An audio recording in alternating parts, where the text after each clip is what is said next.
On June 9, 2020, a well-known Nigerian socialite, Ramon Abbas, aka Hushpuppi, was arrested by the Interpol and charged for excessive fraud and money laundering. FBI was able to recover over $300 million worth of evidence.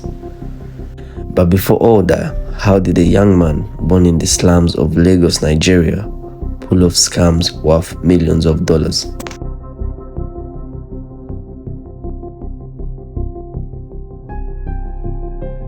To understand that, we need to go back where it all started. In the early thousands, internet cafes started operating in Nigeria. And those internet cafes became a big hit for the young generation. Nigeria as a nation with a lot of unemployment youths, it didn't take long before young men found a way to use the internet for their advantage, becoming scammers, also known as Yahoo boys. I have 3 elder siblings and none of them has a job. For 5 years, he approached American women online. Mostly midnight. Sometimes I sleep by 5 a.m. So you'd stay up all night doing this? Yeah, all night. And I have to go to class by 7 a.m. Finally, he convinced a woman from Texas that they were in love. I spend a lot of time talking to her. She wants attention. People in America want attention. Born in poverty, a young Ramon Abbas was no different from other youths in Nigeria. Ramon needed money and entered the internet cafes. Ramon started off with small scams like identity theft and Yahoo dating, where he looked for desperate, lonely victims that were willing to do online dating. Worthy of being loved, and that's kind of a question I hadn't thought about. Then the scammer began inventing financial emergencies. How much did you end up losing? $248,800. A young, ambitious Ramon took advantage of his victims financially by scamming them. In 2010, Nigerian authorities started cracking down on Yahoo boys. During the crackdown by the Nigerian authorities on Yahoo boys, an ambitious Ramon outgrew the small scams and decided to change the playing grounds. In 2014, Ramon Abbas moved to the Malaysian capital, Kuala Lumpur.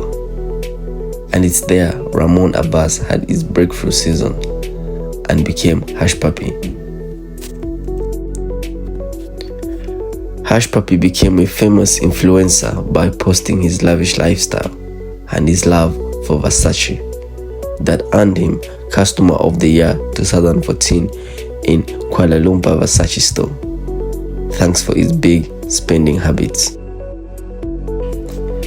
After a couple of successful years in Kuala Lumpur, Hushpuppi relocated to Dubai.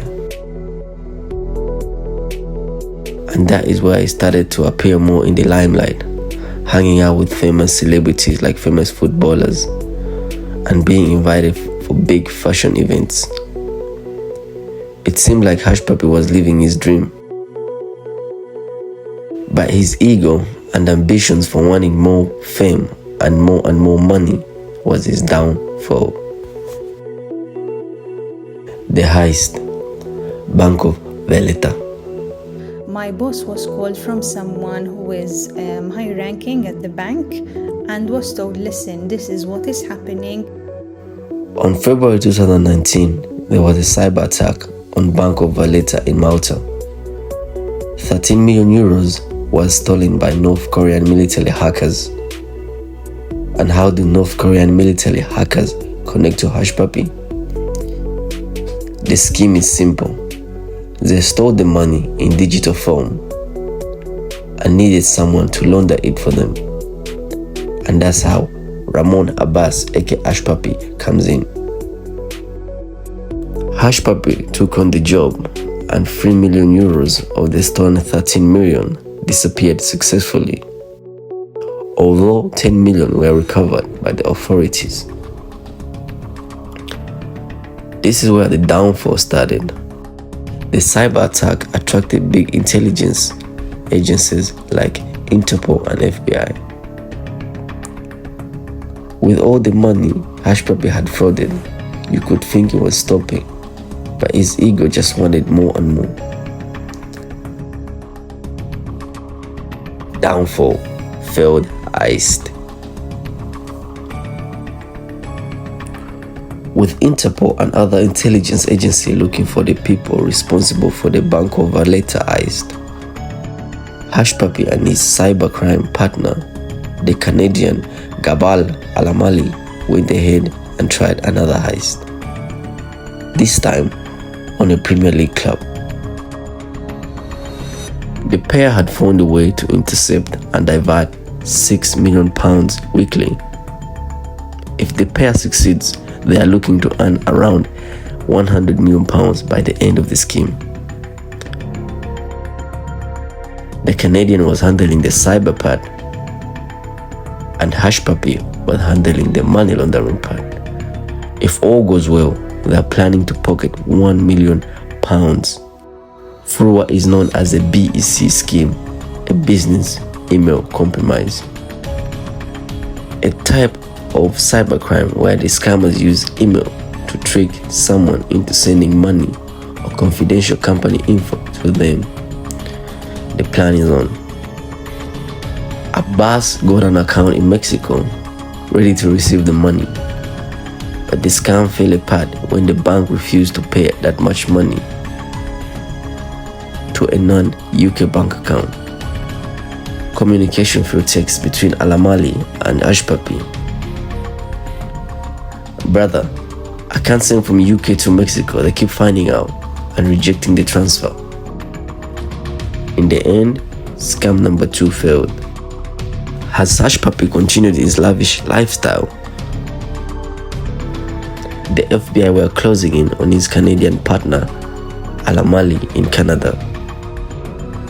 Scam number 3, the Qatarian school, back to the roots.